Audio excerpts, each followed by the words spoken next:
स्तुता मया वरदा भेदमाता प्रचोदयन्तं पावनामि द्विजानाम् आयुः प्राणं प्रयापशुं कीर्तिं द्रविणब्रह्मवर्चसं मोहधत्वा व्रजत ब्रह्मलोकम्। ॐ शान्तिः शान्तिः शांति।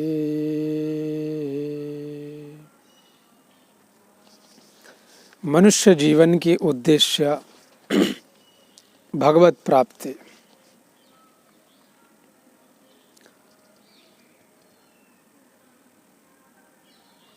चार वेदों में से एक वेद का नाम यजुर्वेद भी है। प्रथम है ऋग्वेद, जहाँ अग्नि की उपासना बताया जाता है, वो ज्ञान कांड है। यजुर्वेद कर्म कांड है और सामवेद उपासना कांड है और अथर्ववेद वो विज्ञान कांड है। तो यजुर्वेद की प्रथम अध्याय में एक मंत्र आता है, सा विश्वायुः सा विश्वकर्मा सा विश्वधायाः इंद्रस्वत्वं भागा सोमेनाथ नच्मि विष्णोः हविम रक्षा। अर्थात हे भगवान, आप हमारी रक्षा करिए, आप हमारी रक्षा करिए। और परमात्मा हमको पहले से ही दिए हुए हैं। इस वेदोक्त मंत्र हमको संदेश दे रहे हैं कि सा विश्वायुः, आयु को दिए हुए हैं। सा विश्वकर्मा, विश्व में सर्व प्रकार की कर्म की व्यवस्था दिए हुए हैं। और सा विश्वधाया, इस विश्व की धारण किए हुए हैं। जिस तरह की सा विश्वायु हो, इस विश्व की आयु क्या है? वर्तमान तो अब चल रहे हैं 1,98,8,53,122 वर्ष।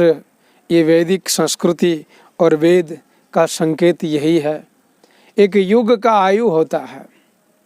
इसी तरह प्रत्येक जीव का भी आयु है। जैसे गाय को लेके चलें 40-50 साल, कुत्ता का 20 साल। इसी तरह मनुष्य की पूर्ण आयु वेदों ने दे दिया कि जीवेम शरदम शतः, अर्थात 100 वर्ष की परमायु ये शरीर का है। उससे भी अगर हम वेदोक्त कर्म करते हैं तो 100 वर्ष से अधिक तक की भी आयु हमको प्राप्त हो सकता है। भगवान ने आयु दे दिया हमको। जैसे कि विश्व की आयु है, तो इस विश्व में सर्वश्रेष्ठ कृति है परमात्मा का मनुष्य, उसी का भी आयु है।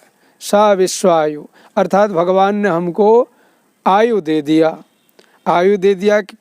उसके बाद सा विश्वकर्मा, विश्व में अनेक प्रकार के कर्म दे दिए, परंतु उसमें भी यज्ञ वै श्रेष्ठतमः कर्म। हे मनुष्य, मैं तुमको आयु प्रदान किया, आप सब श्रेष्ठ कर्म को करिए, यज्ञमय जीवन जिए। जीवन एक यज्ञमय है। उसके बाद सा विश्वधाया, अर्थात ये विश्व को धारण किया है। हम कहते हैं पृथ्वी धारण किया है, स्थूल रूप में यही तो सत्य है, पृथ्वी धारण किया है। परंतु पृथ्वी की को धारण करने वाले शेषनाग हैं, और शेषनाग वो प्राण शक्ति का गंताघर है। ये तो विश्व का हो गया, परंतु शरीर को धारण करने वाला प्राण शक्ति ही तो है।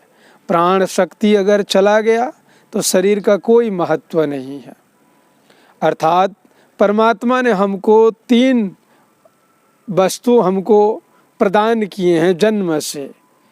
आयु को दिए हैं, कर्म को दिए हैं और प्राण को दिए हैं। इन तीनों ने भगवान ने दे रखे हैं और हमको कहे हैं कि हे मनुष्य, मैं तुमको प्राण बल दिया हूँ, मैं तुमको आयु दिया हूँ और श्रेष्ठ से श्रेष्ठ कर्म प्रदान किया हूँ। इसको भी अगर तुम आत्म उपलब्धि नहीं कर सके तो फिर व्यक्ति दुखी होता है, निराशा होता है, शंकाओं में रहता है कि मैं क्या करें, क्या कर्तव्य है, क्या अकर्तव्य है। इसीलिए वेद का स्वाध्याय अति आवश्यकता है। वेद में भगवान कह दिए, वेद भगवान कि हे मनुष्य, मैं तुमको आयु प्रदान किया, कर्म को दिया और धारण करने वाला शक्ति जो प्राण शक्ति को दिया। परमात्मा का कितना बड़ा परोपकार भावना है, कितना बड़ा दयालु है वो परमात्मा, कितने बड़ा न्यायाधीश हैं। सारे जगत की न्याय करते हैं और कर्म व्यवस्था के अनुसार अलग अलग योनि जन्मों में वो बदलते रहते हैं और मनुष्य उनका श्रेष्ठ कृति है परमात्मा की। और श्रेष्ठ कृति में कितना बड़ा दिया, मनुष्य शरीर दिया, मस्तिष्क में ज्ञान दिया, प्राण को दिया, आयु को दिया, अच्छे खान पान व्यवस्था दिया, साग सब्जी अन्न फल मूल को उगाया है।